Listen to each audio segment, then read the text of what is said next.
We're so excited. We have our dating expert, Kimmy Seltzer, here with us this afternoon. Kimmy, thank you so much for being here. Thank you for having me, as always. We always get a lot of feedback from our viewers when you're on, just saying, I learned so much from her. So this is a topic that you brought to our attention. I had no idea, which means our viewers probably have no idea either. So let's tackle it, okay? We're gonna talk about love shields. This is what Kimmy calls them, okay? That can prevent people from finding their special someone. These are common in singles over 40. I'm over 40, I'm not single, but I know that a lot of our viewers are. So Kimmy, let's start with the first one. You call it with the I'm fine shield? Yes, and you know, we all have shields that prevent us from finding love at all ages, but I find when you're a later dater after 40 that these are the common ones that I see.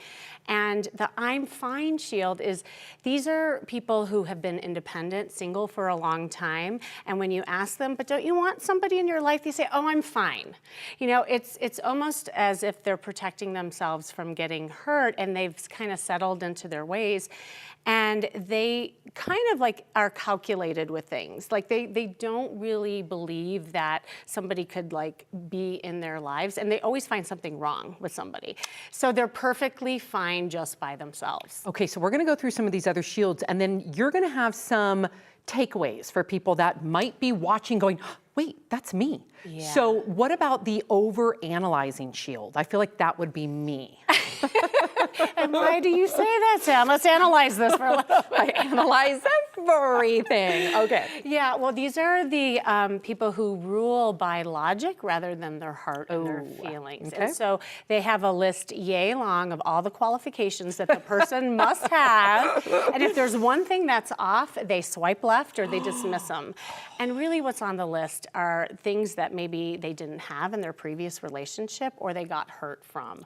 And so they're looking and they're nitpicking every single thing. And again, like, chemistry cannot be calculated. It's something that's felt. And so then they get frustrated. It's like, oh, well, I don't feel the chemistry with anybody. But they're too logical about it. And then you can not have that chemistry because you swiped it away. So, correct. Okay, so there's the guarded heart shield. I know people that have the guarded heart shield. How do we break through to them? Yeah, and if you're a woman, I call her the dame. It's like the female knight that has the armor on so thick that you can't make a dent in it. And usually these people have had very traumatic relationships. They've been hurt, abused, and so they carry that protection shield around them.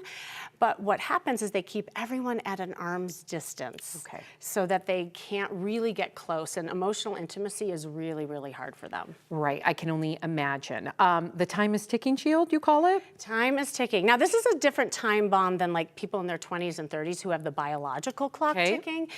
These, for later daters, are ones of sense of age. It's like, oh my gosh, I'm so old, I have to find someone. So they're very outcome driven.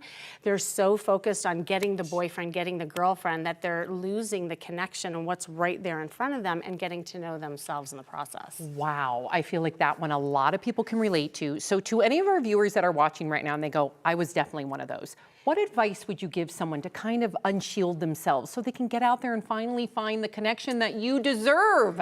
Yeah, well, start small and stay present. And I know that sounds like, you know, kind of woo-woo, but really what I believe is dating is a skill.